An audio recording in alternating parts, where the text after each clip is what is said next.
Hello student, this is Amlesh Yadav, your chemistry faculty. तो कैसे हैं आप सब? उम्मीद करते हैं कि बड़े अच्छे होंगे। दोस्तों, आज हम बात करने वाले हैं रसायन विज्ञान के भाग 2 यानी एमीन की। ठीक, एमीन के बारे में हम अध्ययन करने वाले हैं। हो सकता है कि यह वीडियो जो है एक ही शॉट में पूरी हो जाए। ठीक, तो चलिए देर ना करते हुए हम शुरू करते हैं कि एमीन होता क्या है एक्चुअली में, किसे कहते हैं एमीन। लिखा गया है एमीन को अमोनिया यानी NH3 के H परमाणुओं के स्थान पर यदि कोई एल्किल समूह अथवा एरिल समूह आ जाता है तो इस प्रकार प्राप्त होने वाले यौगिक एमीन समूह कहलाते हैं। ठीक, इस प्रकार के जो समूह प्राप्त होते हैं एमीन कहलाते हैं। जैसे चलिए यहाँ पर अब देख लिया जाए इसे कि क्या बातें कहा है इसमें। एग्जाम्पल के तौर पर जैसे मान लीजिए अगर आपके पास क्या है, एमीन है। ठीक, तो एमीन से यदि हम क्या कर रहे हैं, एक हाइड्रोजन को हटा रहे हैं और एक एल्किल ग्रुप जोड़ दें, यानी मान लीजिए यहाँ पर क्या हो जाएगा, NH2 हो जाएगा और क्या हो जाएगा, R हो जाएगा। ठीक, देखिए यहाँ पर क्या किया गया, NH3 से सिर्फ और सिर्फ एक हाइड्रोजन को हटाए हैं और एक एल्किल ग्रुप जोड़े हैं, जिसे कहा जाता है 1 डिग्री एमीन। ठीक, अगला बात करते हैं। अगर ऐसे ही मान लीजिए यहाँ पर क्या बन गई है, आपका 1 डिग्री एमीन बना है, तो ये RNH2 में से अगर फिर एक हाइड्रोजन कम कर दे तो पता होना चाहिए कि एक हाइड्रोजन हटा तो एक R लगा, 2 हाइड्रोजन हटेगा तो 2 R लगेगा। यानी देखिए एक R हटा था तो एक लगा था, लेकिन अब की NH2 से एक हाइड्रोजन और हट गया तो एक R और लगेगा, यानी इसे कह सकते हैं 2 डिग्री एमीन। ठीक, अगर हम बात करेंगे ऐसे ही R, देखिए जो बना है RNH और ये फिर R, यानी 2 एल्किल ग्रुप था, यदि इसमें से एक H और हटा दे तो अगला जो संरचना बनेगा तो एक और एल्किल ग्रुप आ जाएगा इसमें, RN फिर R फिर इधर भी R। तो 1 2 3 तीनों तरफ से एल्किल ग्रुप है, इसीलिए हो जाएगा 3 डिग्री एमीन। तो दोस्तों देखिए परिभाषा में यही लिखा गया है कि एमीन यानी अमोनिया के एक एक हाइड्रोजन को हटा के एल्किल ग्रुप जोड़ते जाना है, वह एमीन बनता जाएगा। अंतर सिर्फ इतना है कि अगर एक हाइड्रोजन हट के एक एल्किल ग्रुप आता है तो प्राथमिक एमीन कहलाता है, 2 लगता है द्वितीयक एमीन, अगर 3 एल्किल ग्रुप लगता है तो तृतीयक एमीन लगता है। तो अगर हम बात करें यहाँ पर क्या कर दें कि मान लीजिए, चलिए इसकी बात अगर करें हम, यहाँ पर क्या किए हैं, NH3 तो ठीक है लिए थे, NH3 के क्या करें, अगर हाइड्रोजन एक हटाए हैं तो R के जगह पर यदि हम क्या ले लें, CH3 ले लें तो CH3 और ये क्या हो जाएगा NH2, यानी इसका नाम पड़ जाएगा मेथिल।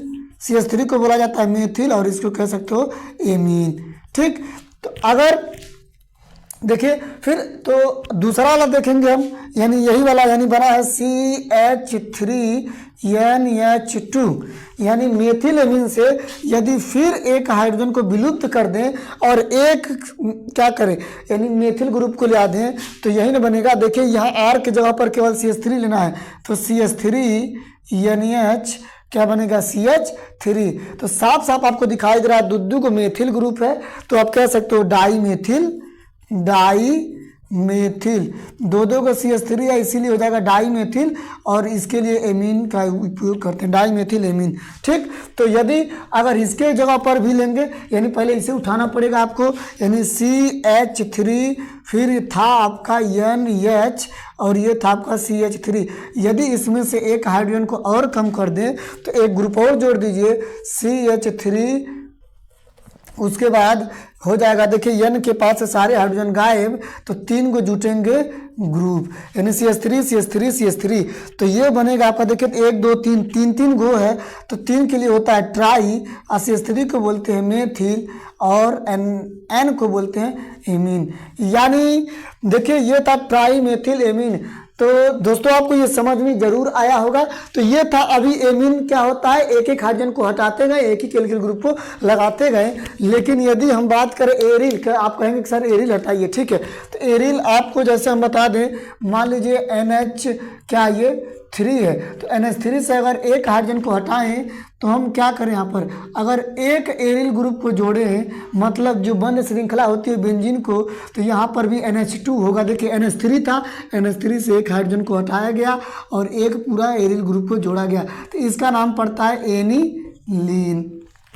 ठीक, तो दोस्तों ये एमीन का परिचय है। ठीक, आपको समझ में आया होगा। चलिए अब इसके हम आपको संरचना लिख के बताते हैं। दोस्तों चलिए देखिए, हमने लिख लिया है एमीनों की संरचना। ठीक, इसके संरचना के बारे में क्या कह रहा है, एमीन का नाइट्रोजन परमाणु त्रिसंयोजी होता है।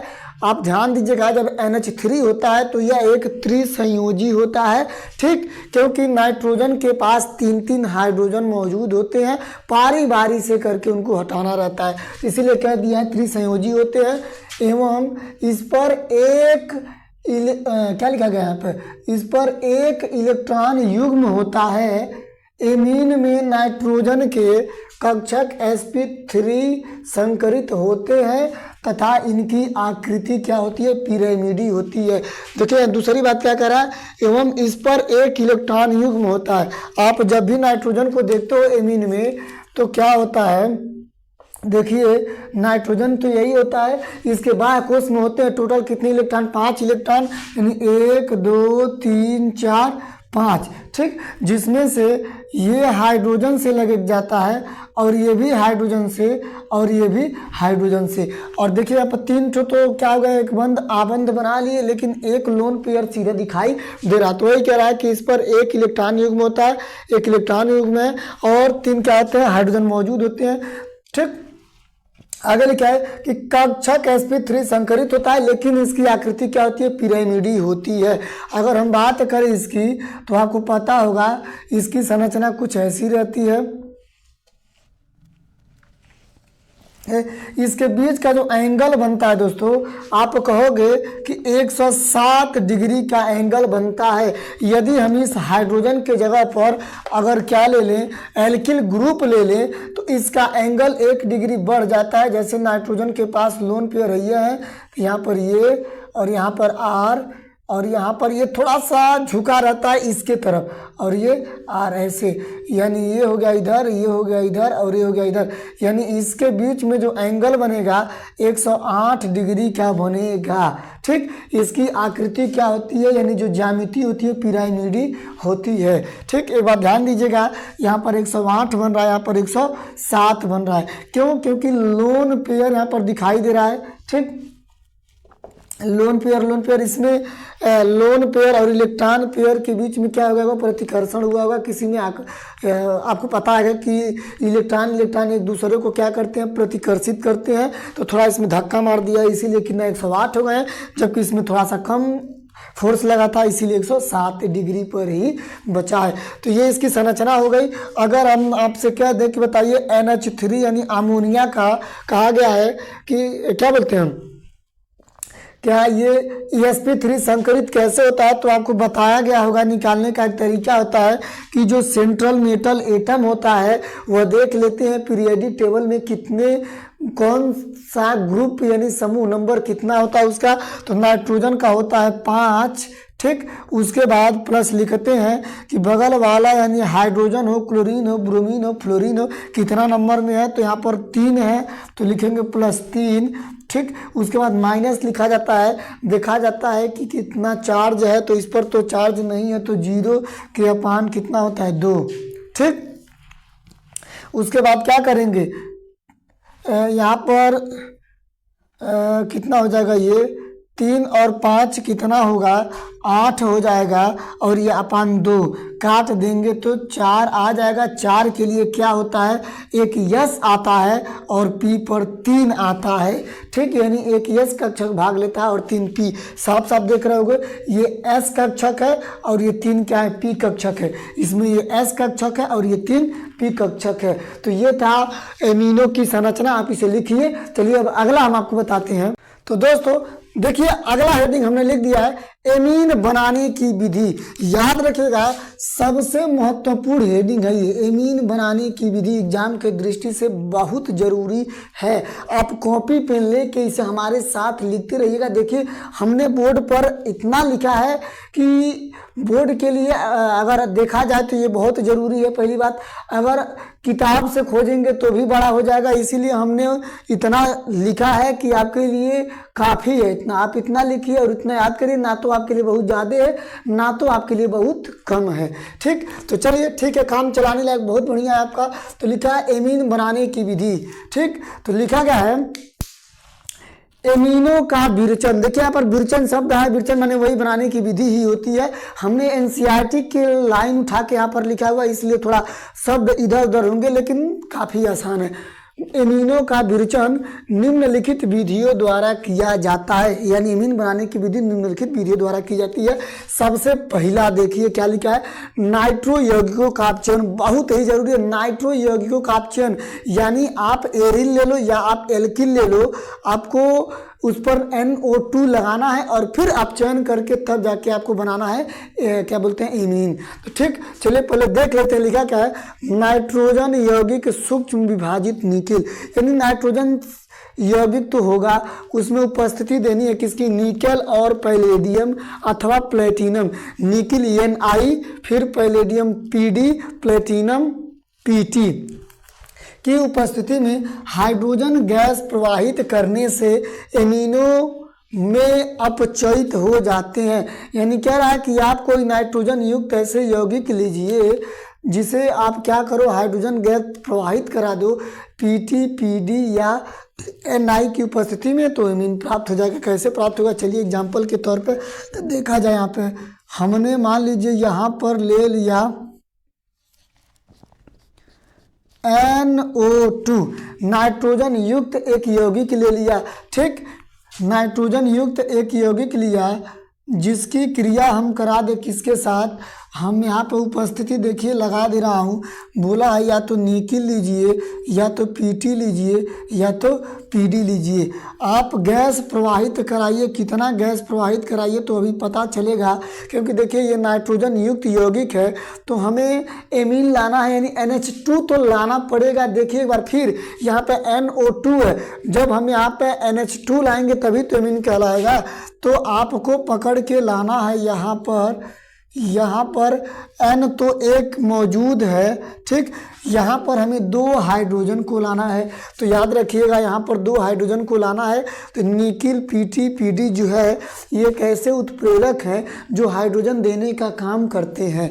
तो 2 हाइड्रोजन तो दे दिए, चलिए ठीक, हम कह दिए 2 हाइड्रोजन मिल गया, लेकिन यहाँ पर जो 2 ऑक्सीजन है ये कहाँ जाएगा, तो ये 2 ऑक्सीजन यहाँ से फिर हाइड्रोजन लेके जल को लेके बाहर चले जाएंगे।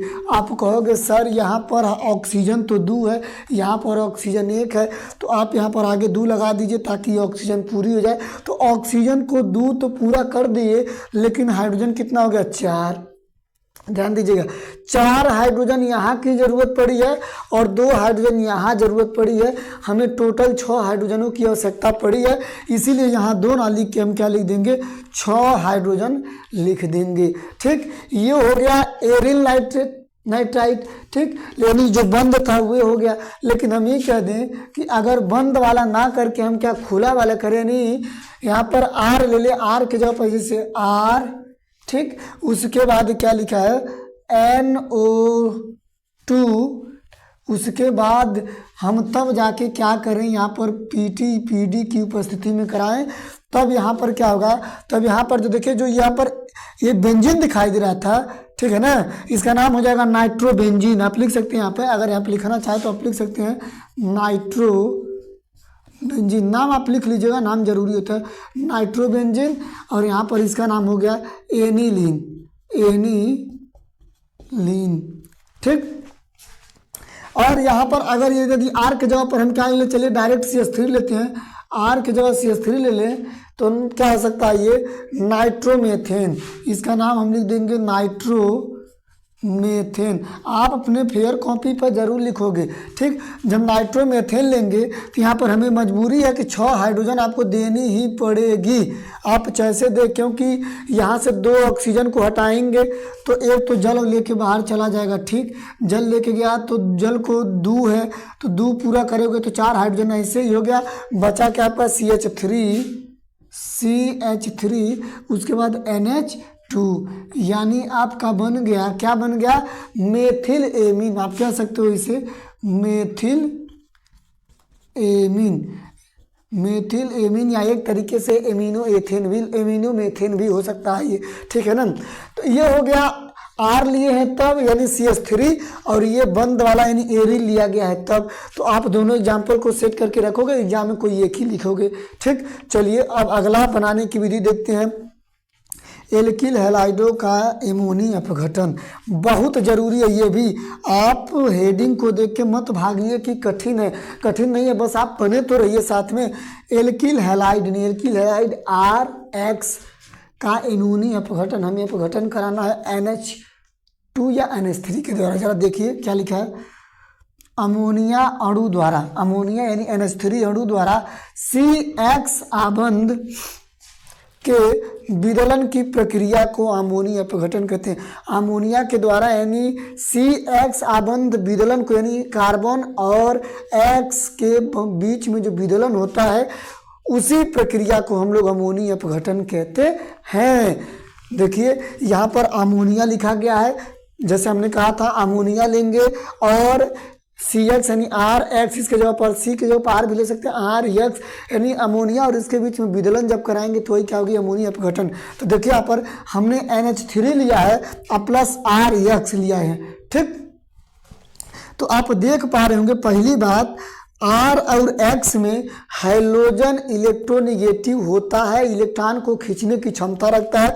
तो RX के बीच में जो विदलन है, पहले यहाँ पर करिए, तो X ने क्या किया, इसके इलेक्ट्रॉनों को खींचा, जिसके नाते इस पर आ गया निगेटिव चार्ज और इन पर आ गया पॉजिटिव चार्ज। तो यानी R पर आ गया पॉजिटिव चार्ज, यानी उसके पास इलेक्ट्रॉनों की कमी है, ठीक। तो इलेक्ट्रॉनों की जब कमी हुई तो NH3 में लोन पेयर इलेक्ट्रॉन दिखाई दे रहा है, इसके पास ज़्यादा इलेक्ट्रॉन है, इसीलिए R इसके पास आना चाहेगा। तो आप देख पा रहे होंगे R पीछे से आके अटैक कर दिया NH3 के पास, और ये जो X है, ठीक, ये X है, इसके बाद ये देख रहे होंगे NH3 के बाद ये लगा दिया गया है, यानी ये X यहाँ से धीरे धीरे अब निकल के जाना चाह रहा है। बात समझ में आई, ठीक। यहाँ पर लिखा गया है कि ये नाभिक रागी है, ठीक। आप इसे नाभिक रागी लिख सकते हो क्योंकि यहाँ से X निकल रहा है, ये नाभिक रागी ही होता है जहाँ X निकलता है। दूसरी बात देखिए, इधर जो लिखा है प्रतिस्थापित अमोनियम लवण, यानी X इसको दूर हटा दिया, अब दूर हटा दिया तो ये बेचारा इसके साथ आ गया, यानी NH3 ने क्या किया, R के पास से X को ढकेल दिया और खुद चला गया, तो इसीलिए क्या गया, प्रतिस्थापित अमोनियम लवण। आप इसे लिख लीजिए, आप चाहें तो R के जगह पर CH3 लिख के काम चला सकते हैं, यह हो सकता है, ठीक। अभी नीचे देखिए एक लाइन और लिखा गया है, इस अभिक्रिया में हैलाइडों की एमिनो से अभिक्रियाशीलता का क्रम जो है RI लेज देन क्या लिखा, RCl, यानी अगर देखेंगे क्या लिखा है, फिर एक बार देखिए, अभिक्रिया में, इस अभिक्रिया में हैलाइडों की, जो हैलाइड होते हैं एमिनो से अभिक्रियाशीलता का क्रम जो होता है RI छोटा होता है और RCl क्या होता है, नहीं, RI बड़ा होता है और RCl क्या होता है, छोटा होता है, ठीक। अमोनिया लवण से मुक्त एमीन प्रबल क्षार द्वारा अभिक्रिया से प्राप्त की जाती है, यानी अमोनिया लवण से मुक्त क्या लिखा है, एमीन प्रबल क्षार द्वारा अभिक्रिया से प्राप्त की जाती है। चलिए जरा इसका रिएक्शन देखते हैं, अमोनिया है और ये क्या है, RX है, ठीक। तो आप देख पा रहे होंगे कि इसमें जो चीज़ें बनी थी, इधर जो दिखाई दे रही थी, R चला जाता है NH3 के पास, ठीक, और X, तो यहाँ पर NH3 पर प्लस और X पर माइनस था, अभी ये यहाँ से लेके यहाँ तक वही लिखी गई है, ठीक। इसके बाद फिर हम क्या करें, यहाँ पर देखिए क्या लिखा था, एमीन प्रबल क्षार द्वारा अभिक्रिया से प्राप्त की जाती है। यदि प्रबल क्षार भिड़ा दे, NaOH एक प्रबल क्षार है, प्रबल क्षार से अभिक्रिया कराएं तो देखिए यहाँ पर क्या बन सकता है, यहाँ पर बना क्या है, RNH2, यानी इसमें से एक हाइड्रोजन को हटा के H के साथ चला जाएगा। देखिए इसमें से एक हाइड्रोजन को निकालिए और यहाँ से OH, यानी जल गया आपका बाहर, H2O चला गया बाहर, बाकी RNH2 यानी यही आपका जो है एमीन है, यही हमें चाहिए था, ये हमें मिल भी गया। बचा क्या है, Na बचा है। और ये जनाब यहाँ से जब हटेंगे तो पता है आपको Na पर प्लस आता है और ये पर माइनस, ये दोनों एक साथ आके बना लेंगे NaX। हमें एमीन की ज़रूरत थी, एमीन मिल गया, लेकिन याद रखिएगा प्रबल क्षार से क्या जब क्रिया कराएंगे तब मिलेगा। तो ठीक, चलिए अब अगला रिएक्शन देखते हैं। तो दोस्तों देखिए बनाने की तीसरी नंबर विधि क्या कह रहा है, नाइट्राइलों का अपचयन द्वारा, यानी RCN के अपचयन से कैसे हम एमीन बनाएंगे। तो चलिए पहले दो लाइन देखिए क्या लिखा है इसमें, लिखिए लोग आप लोग साथ में। नाइट्राइल लिथियम एल्यूमिनियम हाइड्राइड कहा जाता है इसको, LiAlH4 अथवा उत्प्रेरकी हाइड्रोजन द्वारा अपचयित होकर प्राथमिक एमीन बनाते हैं। यानी ये कह रहा है कि आप RC और N यानी RCN को ही बोला जाता है नाइट्राइल, ठीक है ना। और आपको पता होना चाहिए C और N के बीच में ट्रिपल बॉन्ड बनता है, इसलिए हमने ट्रिपल बॉन्ड लगा दिया। क्या कह रहा है कि नाइट्राइल लिथियम एल्यूमिनियम हाइड्राइड आपको उपस्थिति देनी पड़ेगी LiAlH4, ठीक। या फिर और लिखा अथवा उत्प्रेरकी, अथवा यो ना समझ में आए तो आप किसकी उपस्थिति दे दो, निकिल की, क्योंकि निकिल भी बहुत बढ़िया और LiAlH4 सबसे बढ़िया उत्प्रेरक होता है अपचयन कराने का, ठीक। तो यहाँ पर आपको पता होना चाहिए कि डबल बॉन्ड में जब भी आप अपचयन कराते हो तो एक बॉन्ड ब्रेक होता है। तो एक बॉन्ड अगर ब्रेक करेंगे तो क्या बनेगा, देखिए RC डबल बॉन्ड N बनेगा कि नहीं बनेगा। जब एक बॉन्ड ब्रेक होगा तो दुइया बंध न बचेगा, तो दो बंध बचेगा। तो अभी तक आप देख पा रहे थे 1 2 3 और 1 4, कार्बन की सजगता यहाँ 4 हो रही थी, लेकिन यहाँ देखेंगे 1 2 3, एक सजगता सीधे घट रही है। तो हमें क्या करनी पड़ेगी, ये जो लिथियम एल्यूमिनियम हाइड्राइड अपचयन मतलब हाइड्रोजन का योग कराता है, हाइड्रोजन का जुड़वाता है हाइड्रोजन को, तो एक हाइड्रोजन हमको यहाँ जोड़ना पड़ेगा, ठीक। और देख पा रहे होंगे इसकी भी सजगता घट रही थी, यहाँ पर 3 थी तो यहाँ पर 2 हो गई है, इसीलिए एक हाइड्रोजन इसके पास भी मिलेगा, ठीक। हम चाहें तो इसको इसी में लिख सकते हैं, यानी NH और यहाँ पर इस H को हम चाहें तो यहीं पर लिख दें। अभी भी आप देख पा रहे होंगे कि इसमें द्विबंध मौजूद है। हम तब तक अपचयन कराते हैं जब तक कि वह क्या हो जाए, सिंगल बॉन्ड में न कन्वर्ट हो जाए। तो अभी इसके पास एक बंद और है, यानी एक बार और अपचयन कराइए, ठीक। तो कहने का मतलब ये है कि यहाँ एक बंद तोड़ा गया, तो एक हाइड्रोजन यहाँ एक हाइड्रोजन यहाँ, यानी 2 हाइड्रोजन की ज़रूरत पड़ी, ठीक।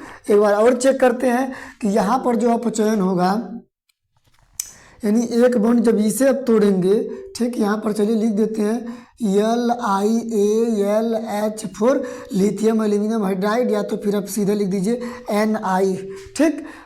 कोई भी यूज कर सकते हैं दोनों में से। तो जब एक बॉन्ड को यहाँ से तोड़ेंगे तो चलिए तोड़ देते हैं RC, ठीक। उसके बाद H सिंगल बॉन्ड हो जाएगा, जब ये वाला बंद टूटेगा तो सिंगल बॉन्ड होगा, उसके बाद हो जाएगा NH। आप सीधा देख पा रहे होंगे 1 2 3, ठीक। यानी 1 2 3, यानी इसकी सजगता घट रही है, इसीलिए एक हाइड्रोजन यहाँ पर लगेगा और इसकी भी सजगता घट रही है, तो एक हाइड्रोजन यहाँ पर भी लगेगा। तो इसको हम इसी में मिला के इसको 2 कर दे रहा हूँ और इसको भी क्या कर दे रहा हूँ, 2 कर दे रहा हूँ। आप देख पा रहे होंगे RCH2NH2, इसे बोला जाता है प्राथमिक एमीन। या फिर अगर आप क्या कर सकते हैं, देखिए पहले यहाँ पर 1 और 2 था, ठीक। जब ये बंद टूटा है तो एक हाइड्रोजन यहाँ, एक हाइड्रोजन, यानी 2 हाइड्रोजन फिर जुटा है, यानी 2 हाइड्रोजन की फिर से हमें ज़रूरत पड़ी है। तो ये था इसका अपचयन। अब क्या करिएगा, R के जगह पर CH3 ले लीजिएगा और लिख दीजिएगा, यहाँ पर CH3, यहाँ पर CH3, यहाँ पर CH3। जब यहाँ पर CH3 लिखेंगे तो देखिए फाइनल बता दे रहा हूँ, आर के जगह पर CH3 लिखेंगे, CH2NH2 यानी एथिल एमीन इसका नाम पड़ जाएगा। ठीक है ना। तो आप आर लेके लिख लीजिएगा एक बार, लेकिन फिलहाल अगर ये भी एग्जाम में लिख देते हैं तभी आपको फुल में फुल नंबर मिलेगा, कोई दिक्कत नहीं है। चलिए अगला बनाने की विधि देखते हैं। चौथा क्या कह रहा है, एमाइडो का अपचयन द्वारा, यानी एमाइडो का जो अपचयन द्वारा दिया है, ठीक है ना। आप पहले एक बार देख लो क्या लिखा है, एमाइड लिथियम एल्यूमिनियम हाइड्राइड द्वारा अपचयित होकर एमीन देते हैं। सीधा सीधा क्या कह रहा है, एमाइड के पहले सूत्र होता क्या है तो लिख लीजिए, आइए हमारे साथ। आप RCONH2 यही होता है एमाइड। ठीक, इस एमाइड को आप क्या करेंगे, किसके द्वारा, लिथियम एल्यूमिनियम हाइड्राइड यानी इसी के द्वारा, यानी LiAlH4 या फिर आप निकिल ले लीजिए। ठीक, तो आप देखेंगे यहाँ पर हमको CH2 चाहिए, जैसे यहाँ पर देख लीजिए CH2 है और ये NH2 है, ये है। ठीक, NH2 पहले से मौजूद है, खाली हमें क्या करना है, CH2 लाना है। तो इन दोनों बंदों को सीधा तोड़ दोगे, खींच दोगे, यानी ये जो ऑक्सीजन दिखाई दे रहा है इस लिथियम से क्या करेगा, हाइड्रोजन लेगा 2 ठो। ठीक, थोड़ा और दूर लिखते हैं, हाइड्रोजन लेगा और ये ऑक्सीजन तो एक है, ये है, इनसे हाइड्रोजन लेगा और जल के रूप में चला जाएगा बाहर। ठीक, और जब इसकी दोनों बंदे चली गई, 2-2 सजगता है, खाली हो गई, तो अभी तक 1-2, तो यहाँ पर आप देखेंगे RC, उसके बाद लिखा है NH2। तो ये बताइए दोनों बंद चला गया है सीधा, तो 1-2 की कमी है कि नहीं है, तो यहाँ पर 2 हाइड्रोजन मिल जाएगा। कौन देगा, तो LiAlH4, क्योंकि अपचयन है, अपचयन में हमेशा ये हाइड्रोजन देने का काम करता है। तो कितना हाइड्रोजन टोटल यूज में लाए हैं जरा देखिए यहाँ पर, तो ये ऑक्सीजन जल ले जाने के लिए 2 हाइड्रोजन यूज किया था और ये एमीन बनाने के लिए 2 हाइड्रोजन, यानी टोटल हमने कितने, 4 हाइड्रोजनों का उपयोग किया है। इसीलिए आप इसे क्या लिख सकते हैं, पर 4 हाइड्रोजन जोड़ दो, तो आप ऐसे भी करके जोड़ सकते हो, कोई दिक्कत नहीं आप। ठीक, तो ये हो गया। अब आप यहाँ पर भी क्या करेंगे, R के जगह पर CH3 लेंगे, तो यहाँ पर भी R के जगह CH3 लेके भी लिख सकते हैं, अगर ये भी लिख देंगे तो भी चल जाएगा, लेकिन आप एक बार R के जगह पर CH3 लिख के अपने फेयर कॉपी में बनाइए। ठीक, चलिए अगला लिखा है 5वां नंबर, ग्रेवियल थैलीमाइड संश्लेषण द्वारा। थोड़ा इसको ध्यान से देखिएगा, ये थोड़ा क्या है, इम्पोर्टेंट है। थोड़ा देखिए, जो क्वेश्चन थोड़ा कठिन होता है वह महत्वपूर्ण होता है, और जो कठिन होता है बहुत ज़्यादा कठिन नहीं होता है, उसके 1 या 2 बार लिखेंगे तो तैयार हो जाएगा। चलिए देखिए, ग्रेवियल थैलेमाइड संश्लेषण द्वारा लिखा क्या गया है, ग्रेवियल संश्लेषण का प्रयोग प्राथमिक एमीनों को बनाने के लिए किया जाता है। ग्रेवियल संश्लेषण का उपयोग हमेशा प्राथमिक एमीन बनाने के लिए उपयोग किया जाता है। जब थैलीमाइड का पोटेशियम लवण बनता है, जिसे एल्किल हैलाइड के साथ गर्म करने पर N एल्किल थैलीमाइड बनता है, फिर जल का अपघटन करा देने पर थैलिक एसिड और प्राथमिक एमीन बन जाता है। तो चलिए पहले ग्रेवियल संश्लेषण लेते हैं, उसके बाद क्या करते हैं, KOH के साथ अभिक्रिया करा के देखते हैं। पर क्या लिखा गया है, यहाँ पर लिखा गया थैलीमाइड का पोटेशियम लवण बनता है। पहले एक बार ध्यान दीजिए, यहाँ पे ये देखिए, हमने यहाँ पर गैलिमाइड संश्लेषण लिया, यानी आप देख पा रहे होंगे बेंजीन पे COCONH, इतना सारा यही होता है, क्या बोलते हैं, ग्रेवियल संश्लेषण। ठीक, उसके बाद हमने पोटेशियम हाइड्रोक्साइड के साथ जब रिएक्शन किया, तो आप यहाँ पर क्या देख रहे होंगे, आप यहाँ पर ही देख रहे होंगे कि यहाँ से निकलेगा H और यहाँ से निकलेगा OH। तो ये बताइए, जब यहाँ से H जाएगा इसके इलेक्ट्रॉनों को ही खींचेगा, इस पर आएगा निगेटिव और इस पर आएगा पॉजिटिव। ठीक, और आपको पहले से पता है OH पर निगेटिव और H पर पॉजिटिव होता है, तो ये प्लस वाला जाएगा इस माइनस वाले के साथ। देखिए H मिल के -H2 बाहर निकल जाएगा। देखिए जब भी एरो के नीचे माइनस लगा के H2 लिखा जाता है, तो इसका मतलब वो साइड प्रोडक्ट है, बाहर निकल रहा है। तो हम अब यहाँ पर कैसे लिखेंगे, हम थोड़ा दिक्कत हो जाएगा, इसीलिए हमने एरो के नीचे माइनस लगा के लिख दिए हैं। एरो के नीचे जब भी लिखोगे तो माइनस लगा के ही लिखोगे। ठीक, उसके बाद क्या कह रहा है, उसके बाद जो ये माइनस वाला है प्लस के साथ आएगा, तो यानी ये के आ जाएगा n के साथ। तो देखिए यहाँ पर आ गया है n के साथ। ये आपका क्या बन गया, ये आपका पोटेशियम का लवण बन गया। ठीक, अब फिर पोटेशियम का लवण क्या है, जिसे एल्किल हैलाइड के साथ गर्म करने पर, अब आर्यक्स को ही तो एल्किल हैलाइड बोलते हैं। इस पोटेशियम लवण को एल्किल हैलाइड के साथ जब गर्म करेंगे तो फिर एक बार ज़रा ध्यान दीजिए, यहाँ पर क्या दिखाई दे रहा है, यहाँ पर जो दिखाई दे रहा है यानी ये अब इन दोनों के बीच में देखिए यहाँ पर क्या बना है, आर आ गया इसके पास और के चला गया है। तो यहाँ पर साफ साफ जो दिखाई दे रहा है, ठीक, क्या दिखाई दे रहा है कि अगर इन दोनों में जब क्या बोलते हैं इलेक्ट्रॉनों को खींचा होगा तो इस पर माइनस और इस पर प्लस आएगा, और इस पर क्या होता है प्लस और इस पर माइनस। ठीक तो आप क्या देख पा रहे होंगे, अगर ये माइनस है तो इसके पास प्लस वाला आएगा यानी एन आर, तो एन आर हो गया है, बाकी ये के एक्स। ठीक, तो यहाँ पर हमने यहाँ पर एक्स लिया है, तो यहाँ पर भी चूंकि अब क्या करना पड़ेगा हमको, ठीक, यहाँ पर भी के और एक्स ही लेना पड़ेगा। ठीक है ना, के और एक्स, जबकि यहाँ पर नहीं, गलती हो गई, यहाँ पर नहीं लीजिएगा, यहाँ पर जो था वहीं रहने दीजिएगा। यहाँ पर माइनस के और एक्स, देखिए मान लीजिए जब एन और आर एक पास आ गए हैं तो बचा के और एक्स, तो यहीं पर लिख देता हूँ माइनस के और एक्स। ठीक, तो ये बन गया आपका, तो वही तो लिखा गर्म करने पर एन एल्किल थैलेमाइड बनता है। इसका आप नाम दे दोगे एन, लिखिए हमारे साथ लिखिए एन एल्किल थैलेमाइड। ठीक, फिर उसके बाद इसकी क्रिया फिर किसके साथ करा दे, जल के साथ, यानी HOH के साथ फिर अगर क्रिया हम करा दें तो क्या बन सकता है, यहाँ पर जो दिखाई दे रही है ये टूटेगा यहाँ से और ये टूटेगा यहाँ से। ठीक ना, तो ये जब यहाँ से टूटेगा तो आपको पता है HOH जो टूटा है तो माइनस और प्लस के रूप में होता है, इस पर माइनस और इस वाले पर प्लस। ठीक, तो एक OH इसके ऊपर लग गया है। ठीक, तो एक OH इसके लिए भी तो चाहिए, इसीलिए हमें यहाँ पर लेना पड़ेगा 2, इसीलिए देखिए H2 में 2 ले लिए हैं, तो एक OH इसके लिए जोड़ दिए, बाकी 2H इधर बचा और RN इधर बचा। तो ठीक है, दोनों H जो है इस N के साथ जाके RNH2 बन जाएगा। अब इसे उम्मीद करता हूँ कि समझ में आया होगा, तो इसे मिटा देता हूँ। ठीक, तो ये बन गया आपका थैलिक एसिड और ये प्राथमिक एमीन। तो ये उम्मीद करता हूँ समझ में आया होगा। चलिए अब अगला लिख लेते हैं। तो चलिए अगला देखते हैं बनाने की विधि में। छठवां क्या कह रहा है, हाफमैन ब्रोमाइड अभिक्रिया।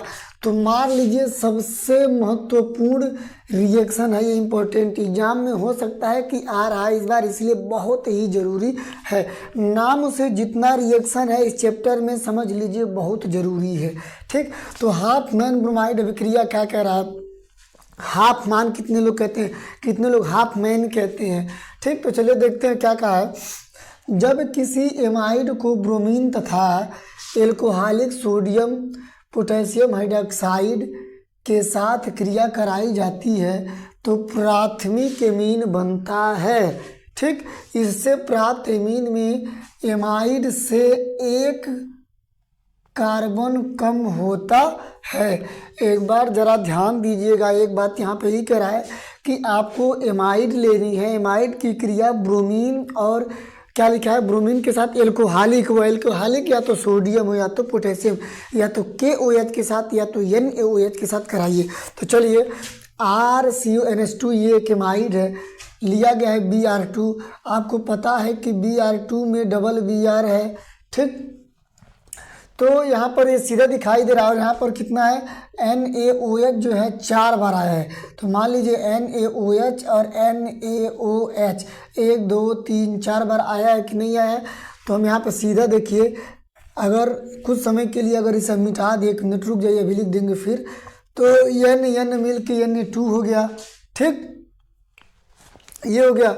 और क्या दिखाई दे रहा है यहाँ पर, और एक कार्बन हो गया। और ठीक, यहाँ से 3 गो ऑक्सीजन ले लीजिए। चलिए इन तीनों ऑक्सीजन को ले लेते हैं, यानी C, और क्या दिखाई दे रहा है O यानी हमने क्या कहा, यहाँ से 2 गो Na गया और यहाँ से एक C आया O3, क्या बचा हुआ है, ठीक, अभी 2 Na बचा हुआ है और 2 Br बचा हुआ है, तो 2 Na Br चला गया बाहर, ठीक, यानी आपका 2 गो Na भी गया, दोनों Br भी बाहर गया, बचा क्या है, तो साफ साफ दिखाई दे रहा है यहाँ पर हाइड्रोजन बचा हुआ है, 1 2 3 4, चारों हाइड्रोजन सीधे बचे हुए हैं, तो 4 गो हाइड्रोजन और 1 गो ऑक्सीजन इधर, तो वही 2H2O बाहर चला गया है। बचा क्या है अपन का, बचा R और NH2, तो वही देखिए RNH2 लिख दिया गया। अब इसे हम क्या करते हैं, मिटा देते हैं। आप इसे यहाँ पर 4 बना लीजिएगा, कोई दिक्कत नहीं होगी, बस एक काम कीजिएगा, अब जितना भी R है, R के जगह पर आप एक बार CH3 लीजिए। तो चलिए हम ले के देख लेते हैं, इस R के जगह पर लेंगे CH3 और इसको सब ऐसे ही रहने देंगे। बस यहाँ पर डायरेक्ट एमाइड था, तो अब यहाँ पर मेथिल एमाइड हो जाएगा और ये Br2 रहेगा और ये 4NaOH ही रहेगा। बस R की जगह पर क्या लिया गया, CH3NH2, तो जो ये प्राथमिक एमीन था अब मेथिल एमीन हो गया और ये यही रहेगा Na2CO3 + 2NaBr + 2H2O, sodium bromide, और ये जल हो गया, ठीक। तो ये हो गया हाफमान ब्रोमाइड अभिक्रिया, बहुत ही ज़रूरी है। क्या किया गया था, तो एक एमाइड लिया गया था ब्रोमीन के साथ और साथ में सोडियम हाइड्रोक्साइड या पोटेशियम हाइड्रोक्साइड के साथ जब क्रिया कराई गई तो प्राथमिक एमीन बना। प्राथमिक एमीन के साथ साथ सोडियम ब्रोमाइड और जल बाहर निकल गया, ठीक, खत्म हो गया ये बनाने की विधि। अब देखते हैं भौतिक गुण। भौतिक गुण में कम से कम आपको 4 पॉइंट याद होने चाहिए। हमने यहाँ पर 1 2 3 4 5 6 को याद रखा। आप अपने फेयर कॉपी में इसे लिख लीजिएगा। चलिए देखिए पहला क्या कह रहा है, निम्नतर एलिफैटिक एमीन गैस अवस्था में होती है, इसमें मछली जैसी गंध आती है। निम्नतर की बात कर रहा है, उच्चतर की नहीं। यानी हो सकता है प्राथमिक एमीन जो होती है इसमें क्या होती है, गैस अवस्था में होती है और मछली जैसी क्या आती है, गंध आती है, पहला पॉइंट। दूसरा पॉइंट क्या कर रहा है, सभी एमीन प्रायः रंगीन होते हैं, चाहे प्राथमिक हो, चाहे द्वितीयक हो, चाहे तृतीयक हो, सब के सब रंगीन होती है, कोई कलर नहीं होता है। तीसरा पॉइंट क्या कर रहा है, निम्नतर एलिफैटिक एमीन जल में विलय होती है क्योंकि जल के अणुओं के साथ हाइड्रोजन आबंध बना सकती है। यानी जो निम्नतर एलिफैटिक एमीन होती है जल में पूरी तरीके से क्या हो सकती है, विलय घुल सकती है। जो प्राथमिक होता है, द्वितीयक हो सकता है, ये घुल जाएगा, लेकिन तृतीयक नहीं घुलेगा। क्यों घुलेगा, क्योंकि जल के अणुओं के साथ ये हाइड्रोजन बंध आसानी से बना लेगी, और जो हाइड्रोजन बंध बना लेगी वो घुल जाएगी बड़ी आसानी से। चलिए तीसरा अगला जो लिखा है क्या कह रहा है, उच्चतर एमीन जल में आवश्यक रूप से अभिलय होती है। अब जो उच्चतर होती है वह जल में नहीं घुलेगी, क्योंकि जो कम वाली थी वही घुल जा रही थी, हाइड्रोजन बंध बना ले रही थी, लेकिन जो उच्चतर होगी जल में नहीं घुलेगी। क्यों, क्योंकि इसमें हाइड्रोजन बंध हो सकता है, नहीं बनेगी। ठीक, आगे प्राथमिक एमीनों का क्वथनांक अधिक होता है। जो प्राथमिक एमीन होता है उसका क्वथनांक अधिक होता है क्योंकि इनमें नाइट्रोजन परमाणु 2 हाइड्रोजन परमाणु के साथ हाइड्रोजन बंध बनाता है। प्राथमिक एमीन का क्वथनांक ज़्यादा होता है क्योंकि इसमें जो नाइट्रोजन परमाणु होता है आपको पता है NH2, यानी इस N के साथ 2 हाइड्रोजन बंध जुटा होता है। और आगे द्वितीयक एमीनों का क्वथनांक कम होता है। अब प्राथमिक का अधिक था तो द्वितीयक का कम होगा, तो तृतीयक का एकदम उससे भी कम होगा, क्योंकि धीरे धीरे हाइड्रोजन की संख्या उसके पास से हटती जा रही है। इसे भी आप क्या करिएगा, लिख लीजिए। तो चलिए अब हम आपको रासायनिक गुण लिख के बताते हैं। तो देखिए पहला रासायनिक गुण क्या दिया है, अम्ल से क्रिया, यानी एमीन की अम्ल के साथ क्रिया करनी है। तो सबसे पहले देखिए अम्ल से क्रिया में लिखा है एमीन अम्ल से क्रिया करके लवण बनाता है। तो हम भी क्या किए, प्राथमिक एमीन लिए और एक अम्ल HCl लिए। देखिए यहाँ पर ये है आपका प्राथमिक एमीन, ठीक, और ये है आपका अम्ल। आपको पता है इस पर माइनस और इस पर प्लस होता है, ठीक। अब आपको क्या करनी पड़ेगी, ये जो दिखाई दे रहा है एन, इसको लेके आएंगे इसमें तो क्या हो जाएगा, NH3 हो जाएगा। करना कुछ नहीं है, बस इसको इसी में जोड़ देना है। देखिए RNH2 था और एक हाइड्रोजन जुटेगा तो NH3 हो जाएगा और Cl इसी के पास लिख दीजिएगा, तो इसमें ये प्लस रह जाएगा और ये माइनस रह जाएगा। ये एक प्रकार का क्या है, लवण है। ठीक, आई होप समझ में आया होगा, बस यही करना था इसमें। चलिए रासायनिक गुण में नंबर 2, नाइट्रस अम्ल से क्रिया। ठीक, यानी HNO2 से करानी है किसकी, एमीन की। तो हमने यहाँ पर एमीन ले लिया। ठीक, कौन सा एमीन है, तो प्राथमिक एमीन है। यहाँ पर भी लिख देंगे प्राथमिक एमीन। एक बात ध्यान दीजिएगा दोस्तों, हम केवल RCH2NH2 ले रहे हैं। आप एक बार R के जगह पर CH3 लेके, जैसे यहाँ पर हमने किया है, तो आप R ले लेंगे और यहाँ पर भी R लेके एग्जाम्पल दे देंगे। लेकिन एग्जाम में आप ये भी दे दें, अरे एग्जाम में ये भी दे देंगे तब भी चल जाएगा। आप R के जगह पर एक बार प्रयास करिए, CH3 लेके के करिए। तो नाइट्रस में भी R के जगह पर CH3 रखिएगा, करिएगा। बस अंतर क्या होगा, यहाँ डायरेक्ट हम प्राथमिक में लिखे हैं तो यहाँ CH3 CH2NH2 यानी एथिल एमीन हो जाएगा वहाँ पे। ठीक, तो ये तो आपका क्या है, नाइट्रस, ये क्या है आपका नाइट्रस अम्ल है। ठीक, प्राथमिक एमीन की क्रिया नाइट्रस अम्ल के साथ कराते हैं। तो देखिए यहाँ पर क्या बना है, एल्कोहल बना है, यानी प्राथमिक एल्कोहल बना है और ये नाइट्रोजन गैस, ठीक, नाइट्रोजन गैस बनी है और साथ साथ में ये क्या बना है, जल बना है। अब ध्यान दीजिएगा RCH2NH2 सीधे सीधे क्या किया गया है, ये नाइट्रोजन और ये नाइट्रोजन, देखिए नाइट्रोजन गैस बन गया। ठीक, बचा का यहाँ पर H2 बचा। ठीक, और इधर क्या बचा हुआ है, इसमें का 2 ऑक्सीजन, तो एक H2 और इसमें का एक ऑक्सीजन H2O बन गया। ठीक, अभी इसमें का एक O बचा हुआ है और ये H बचा हुआ, यही मिलके वो H बन गया। एक आध 2 बार प्रयास करेंगे हो जाएगा, लेकिन पहले आप इसे लिखिए अपनी कॉपी में। ठीक, तीसरा क्या करा है, ब्रोमोनीकरण, यानी ब्रोमीन के साथ क्रिया करानी किसकी, तो जब एनिलीन की क्रिया ब्रोमीन जल से कराते हैं, एनिलीन की क्रिया ब्रोमीन के साथ जल की उपस्थिति में कराते हैं तो 2,4,6 ट्राई ब्रोमो एनिलीन का पीला अवक्षेप बनता है। अब यहाँ पर कह रहा है कि चलिए बहुत करा लिए थे आप प्राथमिक केमिन, द्वितीय केमिन, लेकिन अब हमें एनिलीन यानी बंद वाला लेना है, बेंजीन वाला। ठीक, तो चलिए ले लिए, ये है आपका एनिलीन। ठीक, एनिलीन की क्रिया ब्रोमीन के साथ यानी Br2 के साथ करानी H2O की उपस्थिति में, तो आपको पता है हर एक कॉर्नर पर एक एक हाइड्रोजन ऐसे ऐसे मौजूद रहता है। तो यहाँ पर केवल और केवल ऑर्थो पैरा, आपको पता होगा एक ऑर्थो और एक पैरा पोजीशन ही केवल भाग लेते हैं इस वाले अभिक्रिया में। ठीक है ना, नाभिक से नहीं अभिक्रिया में। तो यहाँ से एक हाइड्रोजन और यहाँ से जो लिखा गया है एनिलीन जो लिखा गया है, यहाँ से एक हाइड्रोजन और यहाँ से एक एक हाइड्रोजन क्या होगा, हटेगा, इस पर Br आके जुटेगा। तो 1 2 3 3 जगहों पर Br आके यहाँ पे जुट गया और यहाँ से तीनों हाइड्रोजन हटेगा तो इसमें से 3 हाइड्रोजन लेके निकल जाएगा बाहर। तो वही देखिए 3 HBr बाहर गया और 3 को जुटा, टोटल 6 HBr की ज़रूरत पड़ी, इसीलिए 2 था तो आगे लगा दिए 3 3 दूना 6 HBr पूरा गया।